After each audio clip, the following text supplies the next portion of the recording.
Good afternoon. Welcome to this LinkedIn Live with myself, Luan and Laura. We will do some intros and we're going to probably run for a full hour this session, I think, because we've got lots packed into this agenda and it's a big topic, and we could probably run even longer than that, but we won't, I assure you. Thank you for watching. If you are joining us live, there is a live chat. Please do feel free to pop us questions, say hello, put in feedback as we go through. But given the topic of today and careers and insights and advice, if there is anything that you don't want to share publicly, then please don't share in the public chat. You can message either of us with comments and questions afterwards as well. We will keep an eye on that chat as we go through. If we haven't met before, my name is Luan Wise. I am a marketing consultant. I've been in this world, I'm tipping over, Laura, into 25 years. So I'm kind of on that reluctant of like, do I still say over 20 years or do I embrace 25 years since graduating? I've worked in agencies, I've worked client side, and I've been running my own consultancy business now for 12 years. And I have a wonderful mix of working directly with clients across various sectors, from manufacturing to professional services and some FMCG as well. And I get to spend a mixture of my time teaching and training from a practitioner's point of view. And I'm Laura. I'm a professor of marketing at Warwick Business School at the University of Warwick. I'm also a marketer in my spare time, she says, laughing, drolling. I'm also a career strategist and a coach. So I have quite a range of things that I'm bringing to the table today. I'm super excited with some of the stuff we're going to be talking about. I should also say as well that I'm probably a little bit overexcited to be here because I'm on maternity leave at the moment. I've got a 4-month-old daughter. So, this is like a day out for me. What you do in your spare time. Yeah.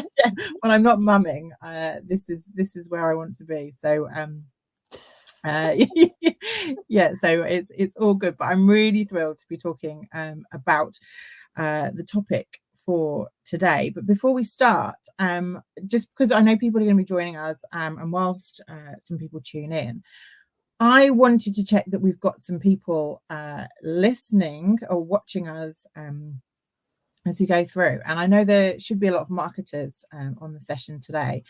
And I just wanted people's top of mind reactions to this question. Marketing is. What is marketing at the moment to you?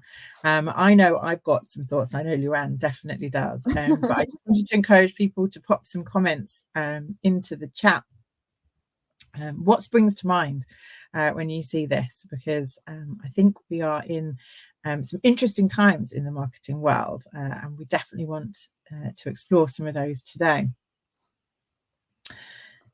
Whilst we wait for some of those to come in, Luan, shall I go through the agenda for today, what we're going to look at? Yeah, we have a plan, so let's talk about what we plan to talk about and then see if we do. We do. It's not often we have a plan, but we do have a plan. So I should also say as well, Luan and I have been running live sessions on LinkedIn for quite a while now. They're usually really informal, conversational, and we are happy to answer questions that come in on the chat. As Luan said, if there's anything private, then obviously message us privately on LinkedIn. But generally, it is really conversational. So this conversation, we have a plan, but the conversation may go in lots of different directions. But what we're going to be looking at today is the latest marketing trends. So it's things to think about, particularly adapting budgets. And I know we've got some positive news around that's been released today. We're also going to look at some essential skills for marketing and some effective learning strategies. And when we were planning this session late last year, everything felt a little bit doom and gloom. And we knew that January can be a bit of a difficult month, after Christmas and all the fun of the festive season. So we wanted to come to the table with some positivity. So that's the general message today, is that there's a lot to be positive about in the marketing world. Yeah, we've got some really nice. We've got some really nice comments coming in. Do you want to pick up on some of those, Luan? We've got ever-changing, absolutely. Sammy sees marketing as connection, conversation and collaboration, I know that you're going to love that because you like it when we can alliterate. Marketing at the moment, building community, engaging, being as authentic as you can be as a business. Marketing is aligned to business goals and delivers value by growing your business. I love that. Becoming more competitive as more people choose it as a career path. Ooh, we'll touch on that. Marketing is creating, engaging, and transactional content and promotional assets that add value to your business. What I loved about you posing this question, Laura, was like, I was thinking about it. It's like, my answer is almost like, is it a definition, or is it how I feel about it, or is it what I'm working on at the moment? And there could be, you know, hundreds of answers to this, but I think if I go back and, you know, I have been doing this for 25 years, I love it. And part of that is because it is always changing. And go on. No, I was just going to say, and I like this because it's a really nice temperature check. Like, how are people feeling about the profession at the moment? And there are so many different ways that you can answer it.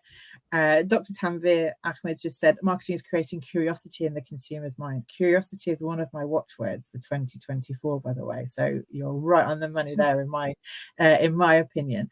For me, when I was thinking about this, actually, marketing's massively undervalued at the moment, and I think that's something we're also going to pick up on, but that's definitely the way I'm feeling. It's like we need to actually start asking people to recognize the value of marketing. We talk about delivering value to our customers, and a lot of the comments that we've just had talk about that, but actually marketing as a profession, we're so undervalued at the moment, and we've got so much to give, and there's so much positivity, that's what sprung into my mind.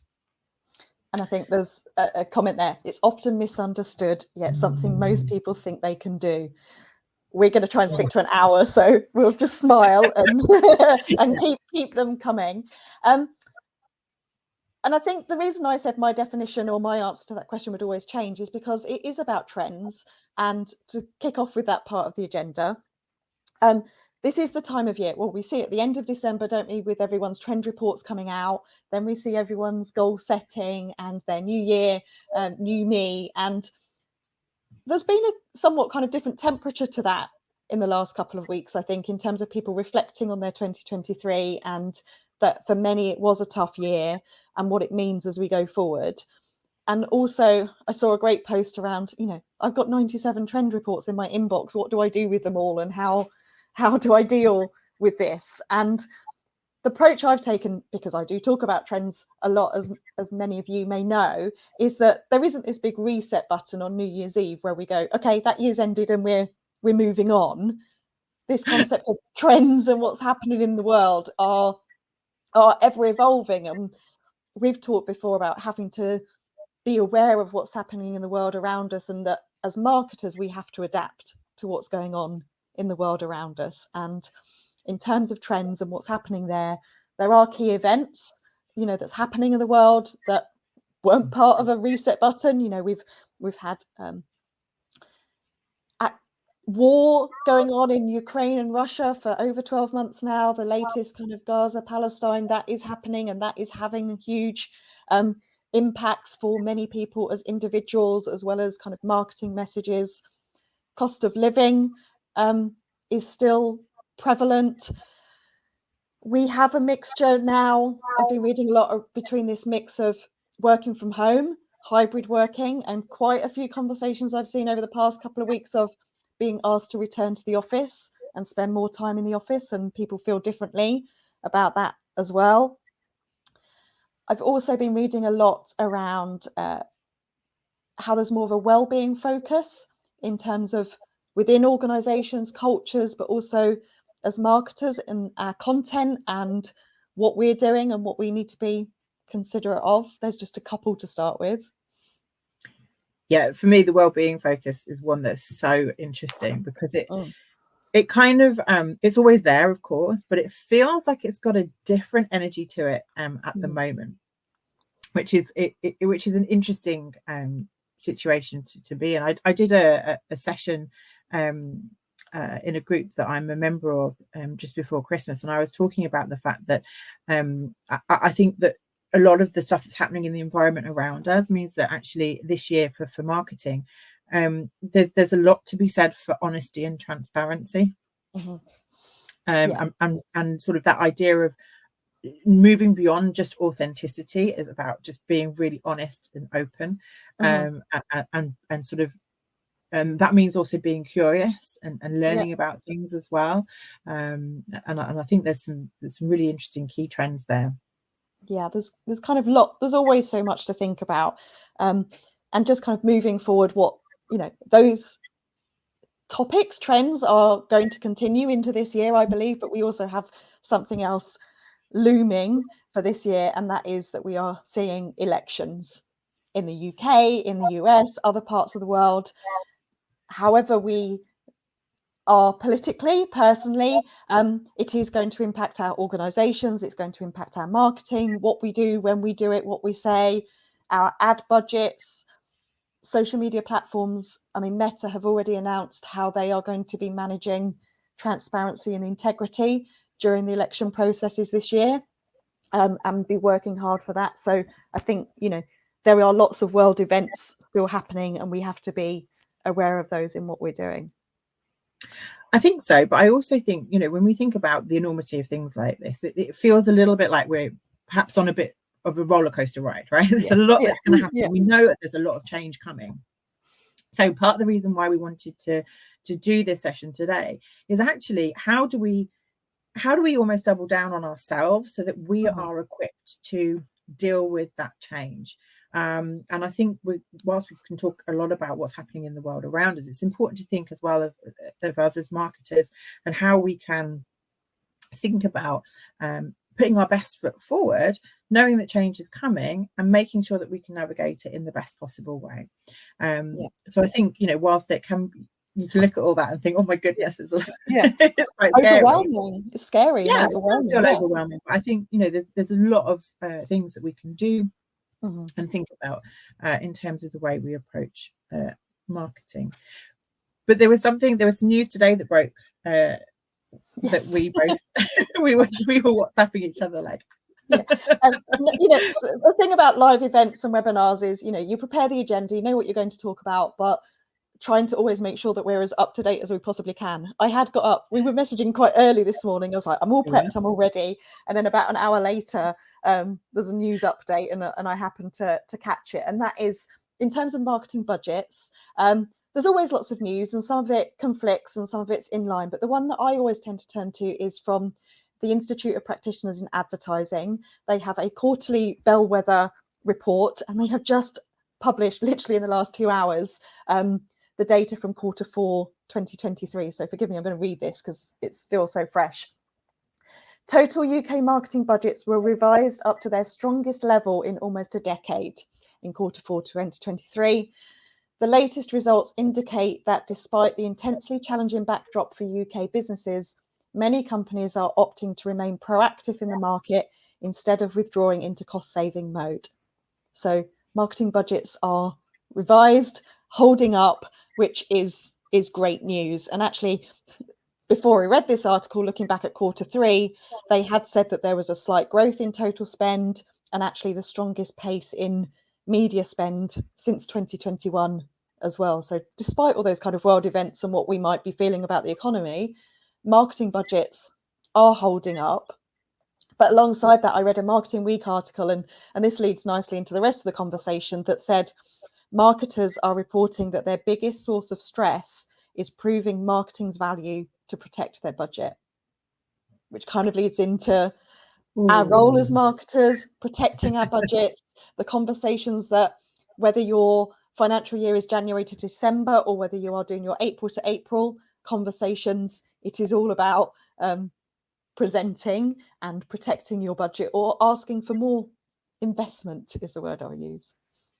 Absolutely. And this is something that I am doing some work on behind the scenes. There's more to come from me on this, but there is a feeling sometimes as marketers that we have to justify our existence in a way that other people in organizations don't have to. And there's a lot around people not understanding the value of marketing. So, I've heard people refer to marketing as the colouring in department. I said about that the better. But there can be a assumption that marketing just spends money. We don't make money. and that's really damaging. And so I think one of the things that people need to think about, and certainly I'm working on, like I said, there's more to come on this, is actually how we are outward facing from the marketing team department in an organization. So obviously internally, also externally as well, but how we think about the way we present information, and how we justify the value that marketing brings to an organization. There's quite a lot across that is fertile ground for improvement and, in fact, innovation as well. So I think that's something that, in line with the good news about budgets, I feel that actually we can expand on that and grow and develop on that by actually being a little bit better at how we market ourselves internally in organizations. So that's my 2 penneth worth. Fran's just said, oh, that's good to hear, but so agree with us at getting better at proving our work and worth, ensuring we teach students to do this too. So Fran is a fellow educator, and so, like me, she obviously is responsible for educating our next generation of marketers as well, and it is something that we all have to do, and it's a harsh reality, I think, when you first enter into marketing, that perhaps it's not always regarded by others in the way that we regard our profession. And as much as we're not just the colouring in department, and I'm not pushing us towards that, we do, many marketers do love creativity and comms, and that's what they want to talk about, but we can't just present that internally to our colleagues to get buy-in. We have to present the numbers as well. Oh, yeah, 100%. And the way in which we use data and the way in which we present data, it is so important. And actually, there's something in there as well around this idea that the way we report in our information can sometimes be quite lacking. And I think there's a lot of scope there as well to think about how we're reporting what we're doing. One of the comments that we've talked about previously is this idea that actually we don't think like marketers when we are reporting. So we don't think necessarily about our end user. We don't think about a simplicity of message. We don't think about how we're presenting the data. It's almost like all of our marketing now sort of leaves us, and we end up sort of falling into a bit of a trap. But like I said, there's more from me on this that's coming. I've got a really exciting plan around this, but it is something that I think people can definitely think about to make the most of the good news about marketing budgets. So there's world events as a backdrop we need to be conscious of. Marketing budgets are looking positive. A couple of other trends that I know people will be looking for is, what about marketing trends? Just a couple from me is one, for those of you that don't know, I spend a lot of my time talking social media, and a really big shift in social media in terms of user behavior is in how people are having conversations, and that is not potentially not so public anymore. So if you think that you're not getting as many comments on your posts or engagement publicly on your posts, people are still engaging, but they're engaging in different ways. Even Adam Missouri posted about this on his own Instagram and Threads at the end of last year, is that there's a lot more group conversations going on behind the scenes, private messaging going on. So the social part of social isn't necessarily so public and visible anymore, which presents us as marketers with 2 challenges. One, how do we get engagement on our content, and is that public or is that private? And then also how we manage those relationships as well. So for me, a big trend and something I've been really thinking about for this year is actually that kind of deepening relationships from the followers from a mailing list, and how to add more value, but also extend the value as well. So for me, I think the trend that, not always a trend, but the topic that I've really focusing on this year is around partnerships, collaborations. Communities is such a word that is taking people from I have an audience and followers to being part of a community and adding value and having conversations and relationships. So that's my C's of where I'm focusing this year. Oh, 1,000,000%. I think that it is about depth of relationship, not breadth. So it's not about the number of relationships you have, it's about the quality and the depth of that relationship that you have with your customers. But also being realistic about what you can expect in that regard as well, in terms of that relationship, because people, and I've said this time and time again, people can get really hung up on being a brand and wanting to have a depth of relationship when it's not really appropriate to think that a customer would have a deeper, meaningful relationship with that particular brand. So of course there's caution around that, but this also applies to B2B as much as B2C, definitely. But your point about community is so incredibly valid. I'm part of a number of different communities, and I know there's some people from the Mums in Marketing community that are going to be here on our live. So hi, Mims, today.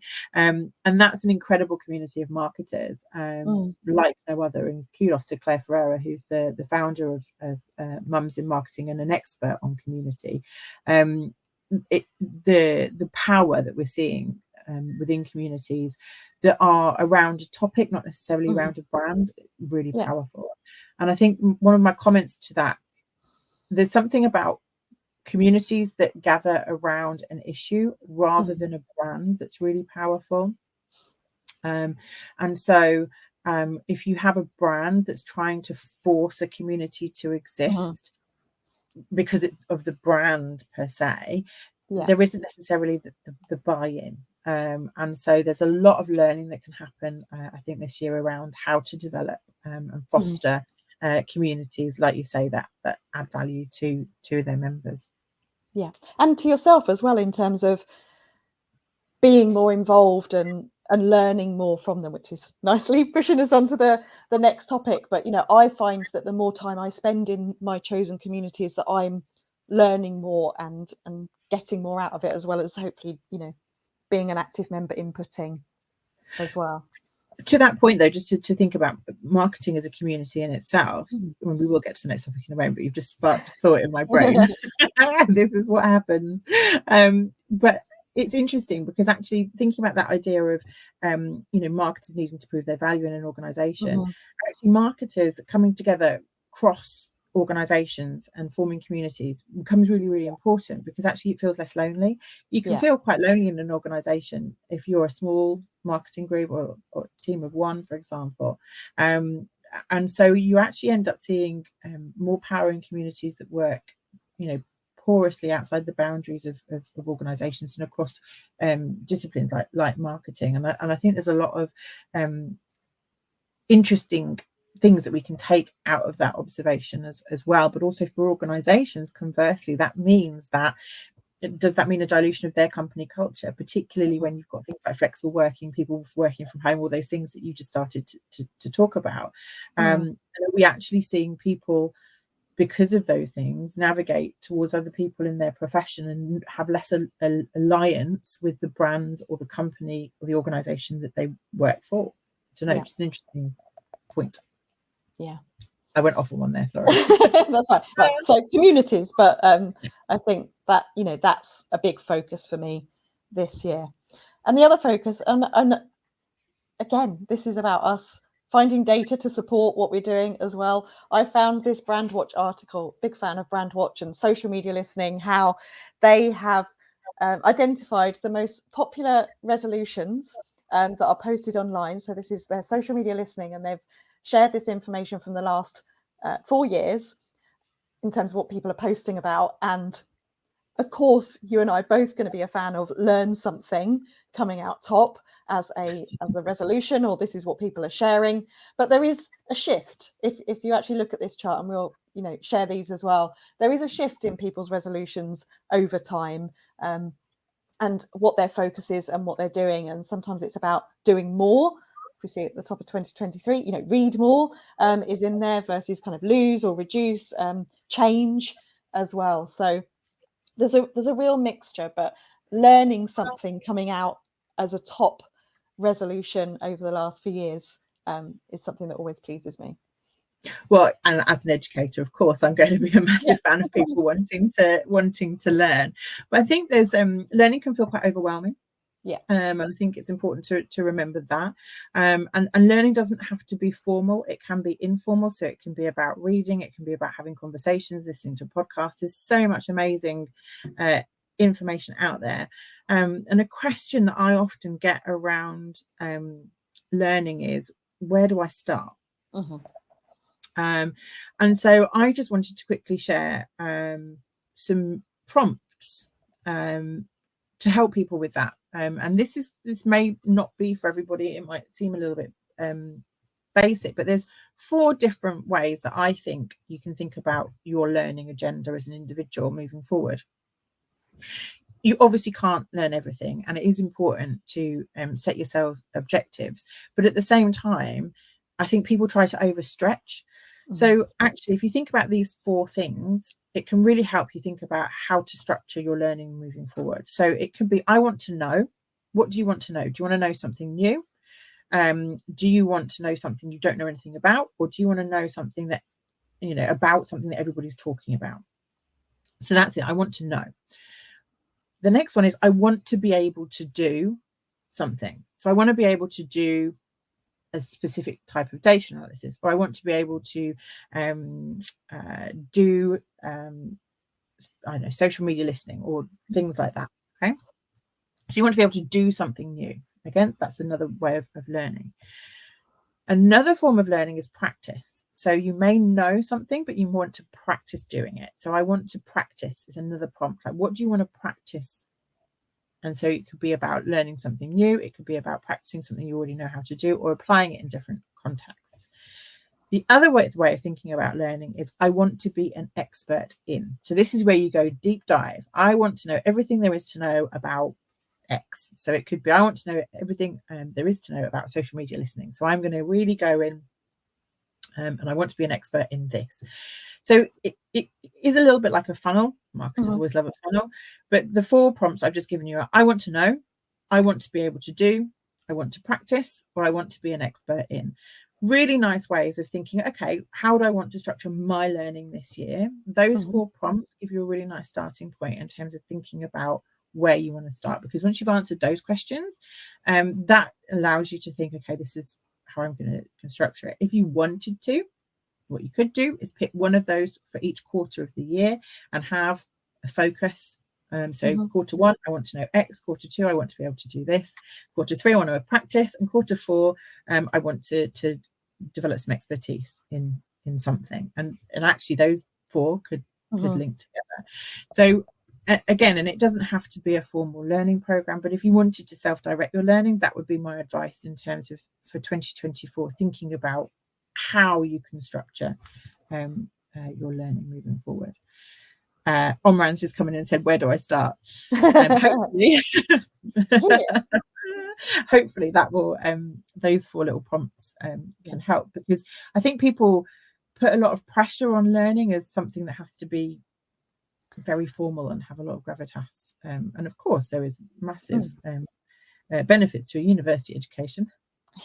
But of course it's something that can be self-directed and should be continuous.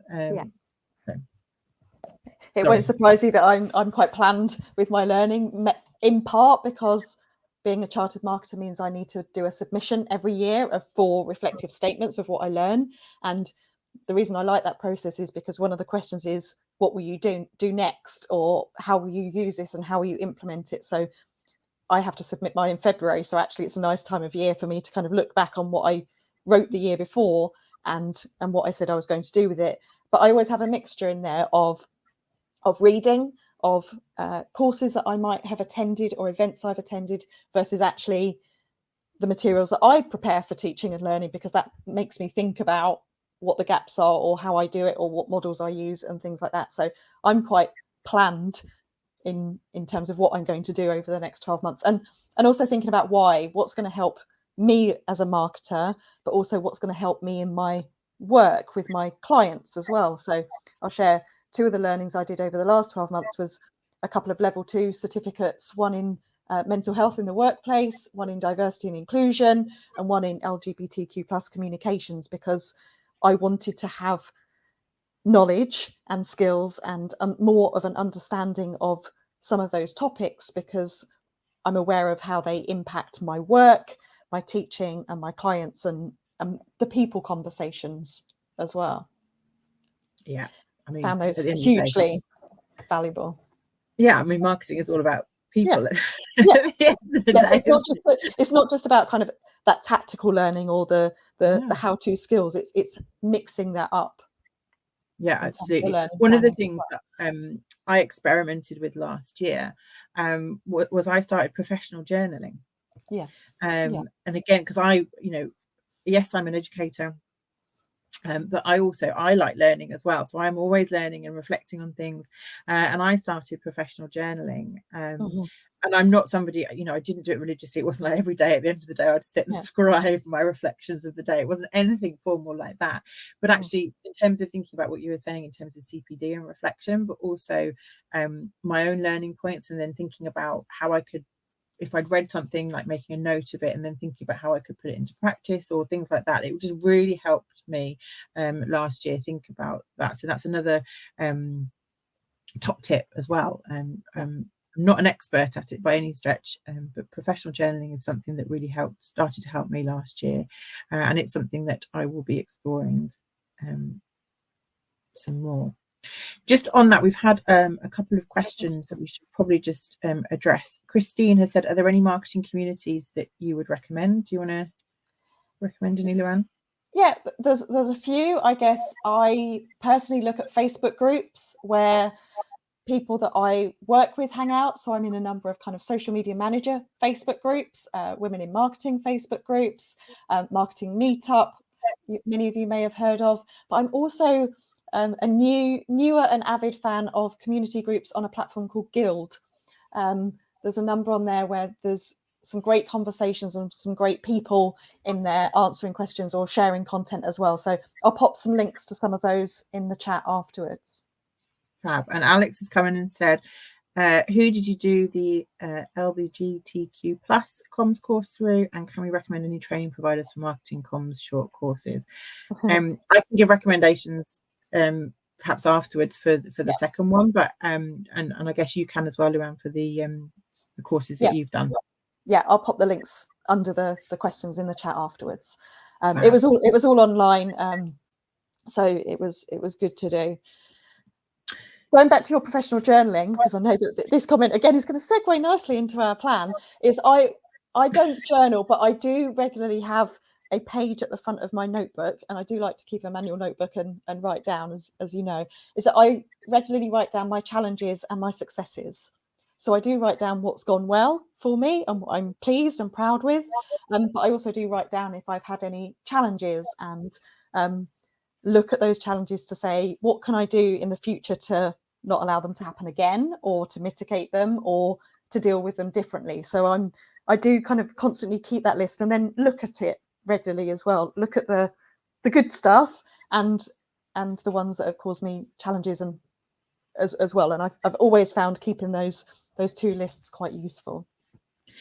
How very un-British of you as well, by the way. I mean, a lot of people will find that quite an uncomfortable thing to think about, but I think actually the more even if it's just writing them for yourself, I think the more comfortable you become with that, it actually grows your confidence as well, that you're doing good work and you're doing a good job. And I think that reassurance internally just for yourself is really important. And obviously, addressing challenges and thinking like that is really great. But I thank you for pulling us back round to the agenda for this. Well, is it terrible? I love it. You like steering us back. I know where I want to go with the conversation. I think it wasn't something I always did, and it was something I was actually advised to do, because I think if I talk about my career now working as a consultant and working by myself, I'm so, what's happening next? What have I got tomorrow? What have I got to, coming up that I need to prepare for, that you don't always take that time to go, do you know what? I actually had a really good day, or I really enjoyed that conversation, or this went really well. Why?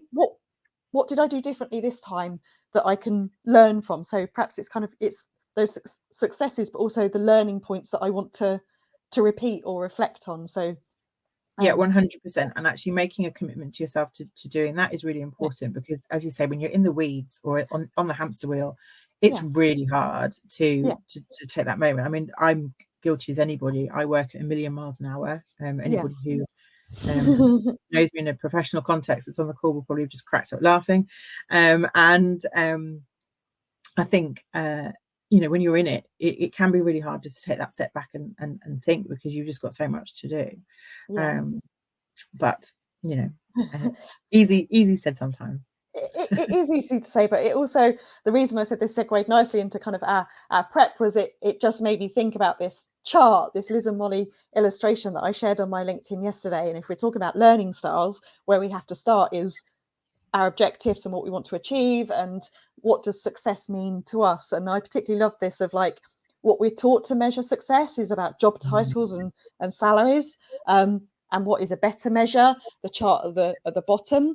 And I reflected on this as I was doing the post and what it meant. And I truly do believe that I'm not sure that I was, when I worked for organizations, about the job title and the salary, but my definition of success was probably much more entrenched of what my role was and my job description and my responsibilities. And perhaps it's as I've been getting older and working by myself, and the impact of COVID and lockdowns, that absolutely there are many factors now that are how I consider success and what does success look like. And if I was to pick one out of those charts, it is about liking what I do.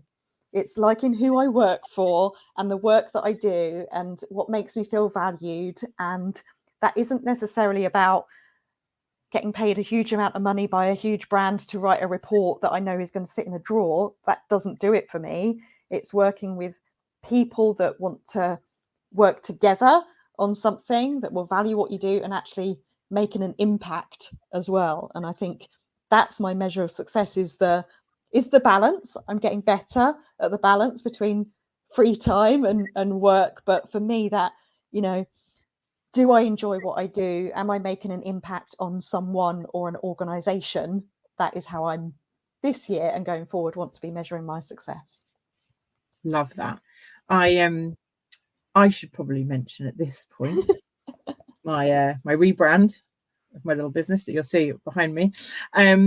I've rebranded as Think Talk Thrive, and I actually am moving away from thinking about success. Bear with. Not that it's a bad thing in itself, but success can feel a little bit like an end goal, like I've succeeded, on to the next thing. And I don't actually think that's very healthy. I like, rather than thinking about success, when I'm coaching and when I'm working with clients, I actually like to ask people, what does thriving look like for you? Because for me, that encompasses what's important. So go back to the lovely diagram that you just showed. Thriving can encompass all of those things in that wheel and more. But it's also, rather than success being an end goal and then thinking what's next, thriving is actually like a continuous state that evolves with you. And so for me, it's a really powerful question. Rather than thinking of what success looks like, actually, if you reframe that, if there's any NLP experts listening to this, then they will hopefully agree with me on this. But reframing it and thinking about, what thriving looks like for you, actually change the dynamic a little bit, but it allows you to think about it as a continuous state. So it's not a destination, it's where you want to get to, and that can evolve. So of course, investing in yourself, your health, your well-being is important, but actually going right back to what we started talking about, if you think about thriving and actually how that can help you embrace change and adapt, that also becomes really quite powerful. When I talk about this as well, I also like to think about it in terms of managers. So when you've got people managing others in an organization, what does thriving look like for you is a really great question for managers to ask their team, because it actually can help you uncover things about people's working styles or things that people want that they don't necessarily know how to ask for. So for example, if you've got people who really value time to do deep work, but they feel like their diaries are too busy, for example, just going back to what we were talking about, Facilitating them to have some deep work time during the working week and helping them to protect that time can really help people to thrive. Facilitating learning is another thing. A lot of people, as we've said, this is a trend. People want to learn. So how do you, if that's part of what makes people thrive, that thirst for knowledge, that curiosity, going back to that word again, facilitating learning can be really important. Also things like flexible working. So again, thinking about that trend that you mentioned, for some people, part of being able to thrive is around the flexibility to curate their career.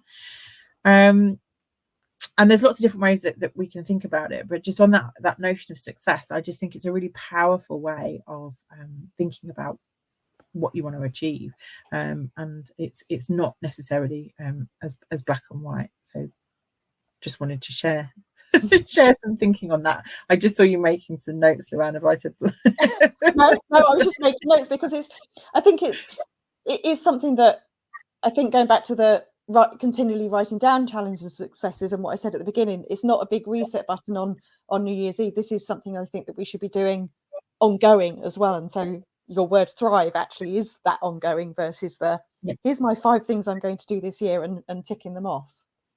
Yeah, because I mean, who actually does end up ticking them off by May? Everybody's forgotten what they said in January, right? I mean, maybe that's just me. I mean, there may be some people who manage it. And in fact, one of the first people to comment in the session today is Josh. So hi, Josh. He knows that I have actually kept one of my New Year's resolutions one year, but he was surprised as to what it was. But he now understands why I said what I said when I set that resolution. But it's really hard to keep something consistently for an entire 12 months. And so I think that idea of thriving sort of releases you a little bit from that, rather than, set goal setting. And it's kind of, it's bigger thinking, isn't it? Rather than, I think if people do tick things off, it's more because those resolutions are about outputs. I will do this 3 times a week, or I will, do this task. Is very different. 100%. Yeah. Should we talk about skills? Yes. Because this is what it embraces that resolution of learning. We're all marketers. We've said the word curiosity, and the world we work and live in is always changing. So we have to change our skill sets as well. And we've got to 40 minutes and talked about trends and haven't mentioned the word AI. So I'm going to throw that in as, one skill. Obligatory. I feel like we need an AI accent. It doesn't have to be mentioned there. Bingo.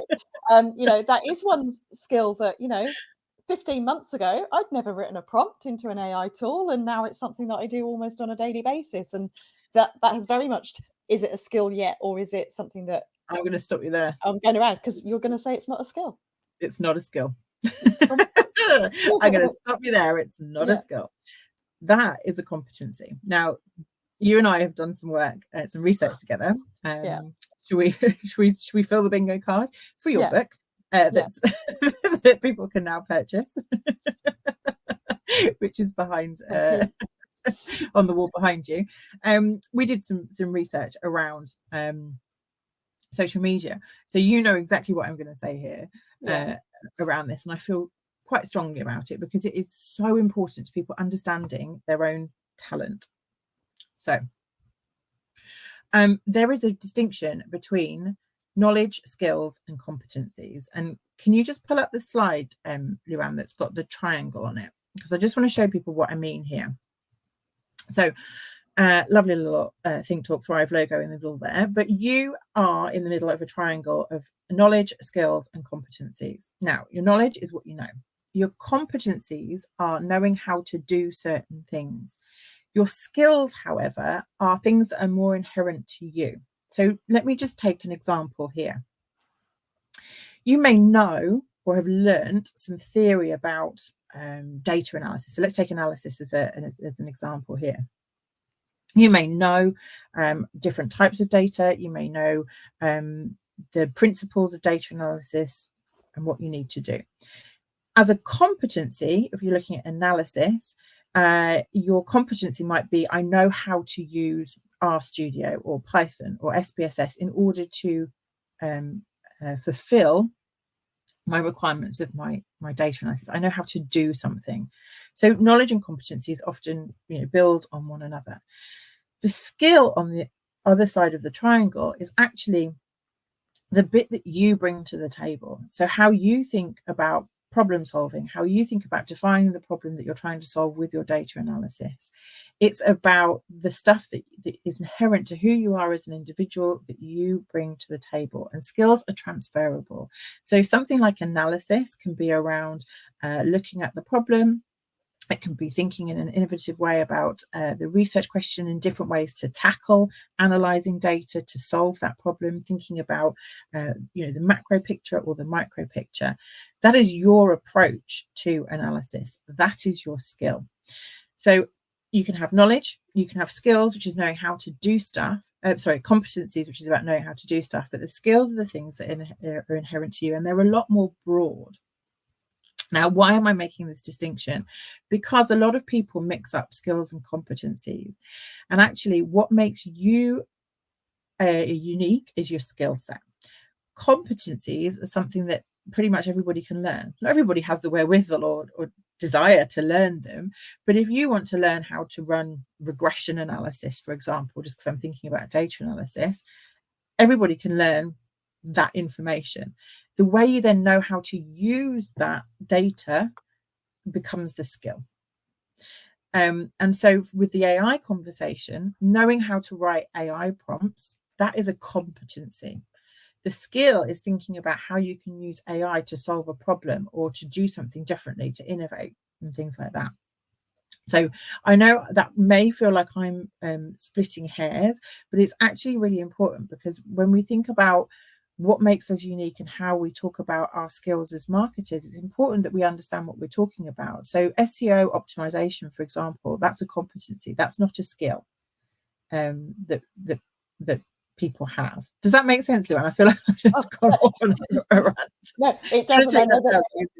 That is the conversation that you and I have had many times of and when we did the research of like mixing the list up as well, and the difference between the two. And I think what's really interesting as well is people, when they job ads, they'll list skills and they're competencies. Yeah. And sometimes you need to think about the skills that you're bringing to the table, because, that's what makes you unique and different and makes you employable. It's not necessarily, the competencies are almost hygiene factors. Do you know how to do X? Yes or no, then that's great. But actually what you bring to the table that means you add value in that role is your skill set. Now, I actually don't call them skill sets. I call them skills stacks, because I like to think about the way in which people's skills stack on top of one another and interplay with each other. So now's probably a good point to mention that I've done a lot of work around skills.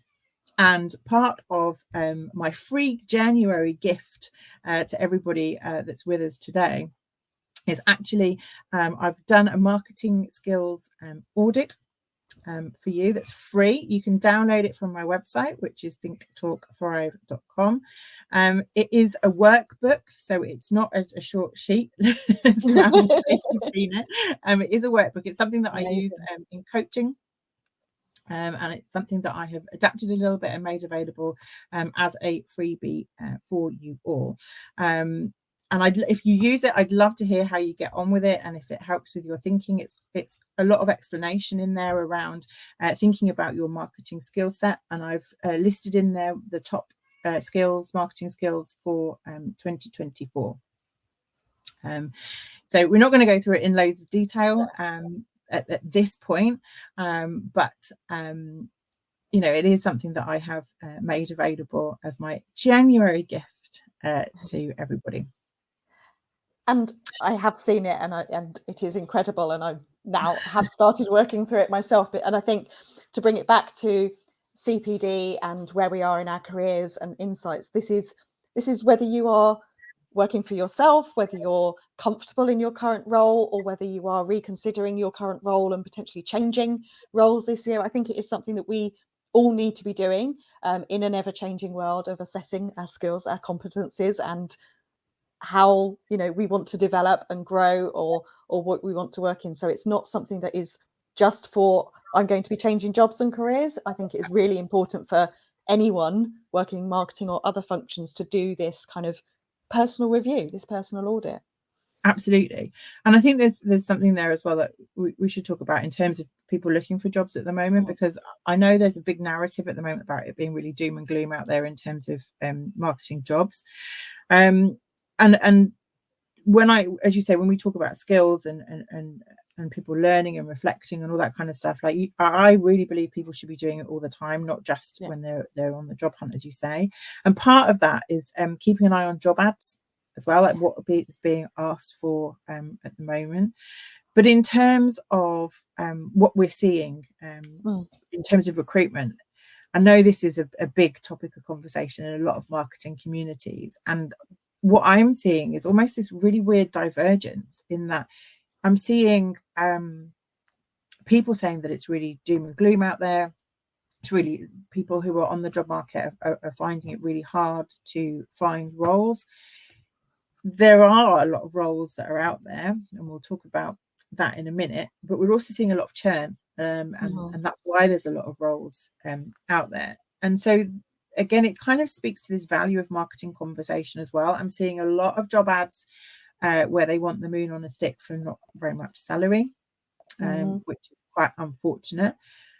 But I think, having said that, there are some clear red flags. I'll talk about those in a moment, but also there are some really great roles that are coming through. And I think with the good news about marketing budgets, I think we're going to see an uptick this year. I think it's a really positive outlook, and I think it can be quite difficult not to fall into the trap of listening to this narrative about it all being doom and gloom, because people are getting hired, and people are getting really, really good roles.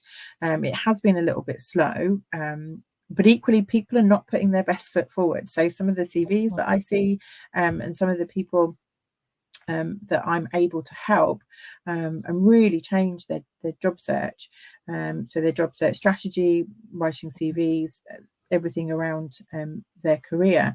People are not necessarily figuring out how to do that effectively in the job market. But back to the red flags, there's just two things that I wanted to pick up on. One, I saw a job ad this week which had in bold on the job ad, attention to detail is fundamental to this role, or something similar. And I'm seeing attention to detail as something that's coming up more and more in job ads. And for me, that's such an interesting thing to see, because in marketing, we have to have attention to detail when we proofread copy, etc., etc. But what that tells me is that that's an employer that's been burnt. So they've employed people that haven't had attention to detail. So actually keeping an eye on job ads and seeing trends that are coming through, and noticing things like that, and thinking about how that feeds into your competencies, knowing what you can do, and your skill stack, your approach to things, that becomes really, really important as well. You're dying to say something else? No, I was going to say, I don't know if I've told you, but I collect job ads. Do you? I have, what do you do with them?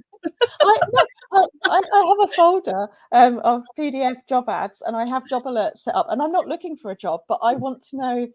I'm really interested and fascinated by the changing language that is in the descriptions of job ads, in the changing job titles of what's coming through, and how, for example, in a lot of the work that I do, we're shifting from social media manager through to content creators, through to influencer marketing managers, and some roles getting more granular as well. So I'm interested in job titles, the descriptions, and what the responsibilities are, and then of course, then all those other flags around, what is being asked for. And I do that mainly because these are the people and the clients that I'm working with, but I want to know what, I can kind of start to see trends, or what might I need to include in my training courses, or be thinking about, or the language that I need to be using as well with clients, because that's what they're seeking from their marketers and teams as well. So I can share my collection with you at some point, but I do have one. But I think, again, from all sides, that attention to detail and those fundamental skills as well, what people are looking for. And I've sat I've sat in on as guest on interview panels as well, and CVs aren't my expertise, but I've certainly reviewed a few as well. And there's certain things to be looking out for. So I think as well, there's annotating job ads and matching them up with your skills, competencies, and knowledge, and actually looking at what people are asking for and how you stack up against them is really important. And one of the things that's in my download, my free download, is also I make a distinction between a professional skill and a marketing skill. So you can take a skill like empathy, for example. That is a skill, not a competency. And you can look at that in two different ways. So you can look at that through a professional lens. So as a manager, I'm empathetic towards the people who I line manage, and that helps me to manage the team. Or you can look at that through a marketing lens. Empathy helps me be a better marketer because I really understand the customer. I can look at their needs, their pain points, etc. And actually thinking about your skill stack and looking at it through that professional lens and that marketing lens adds a breadth and depth to the way you think about your talent, so your knowledge, your competencies, and your skills, and allows you to look at job ads and think, okay, this makes me a great team member, a great employee, a great manager. This is what makes me a great marketer. And quite often people don't separate those two things out or know how to talk about those two different things. And so they're not selling themselves in an optimal way when it comes to talking to people about what value they can bring to an organization. So there's tons underneath that. And just while we're on the subject as well, I should also mention, if you do sign up for the download, you'll get an email from me. I'm actually offering some training on this in 2 weeks' time. And as part of the download, I've got a real special offer in terms of that training that's exclusive for people who've joined us on the live today. So I'm not going to say too much more about that because that's not the purpose of today. But there is so much that we can do, and it really makes a difference to thinking about the value you add, whether you're looking for a job at the minute or not. If you're just looking at self-reflection and all that kind of stuff, thinking about your talent holistically is a real game changer for a lot of people.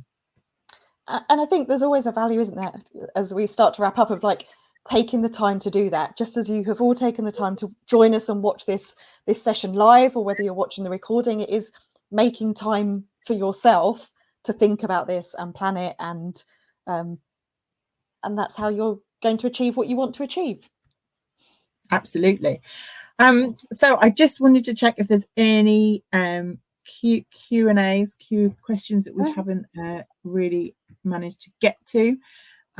If you do have any questions, now's your chance to pop them in the chat. I mean, obviously we will respond to DMs as we move through the week. But I think as well on the topic of AI, somebody said, sorry, whoever it is, I can't see because we're on StreamYard. It makes sense being able to use AI tools, the correct ones, and efficiently. It's definitely a competency.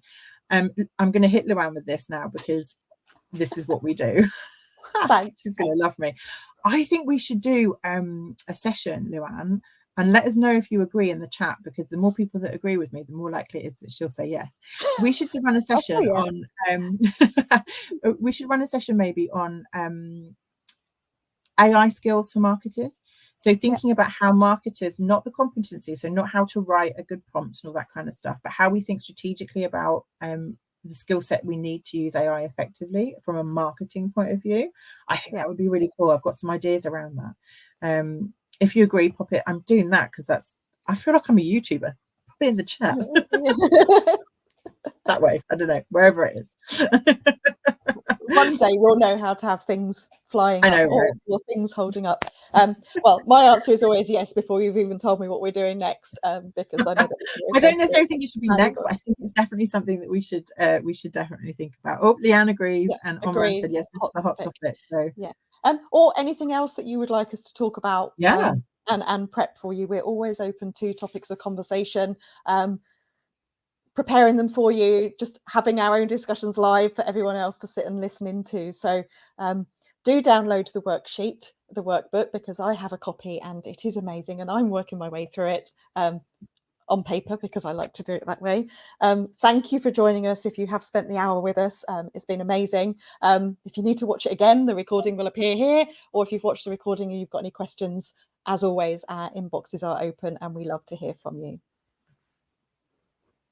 See you again soon. Thanks, everybody.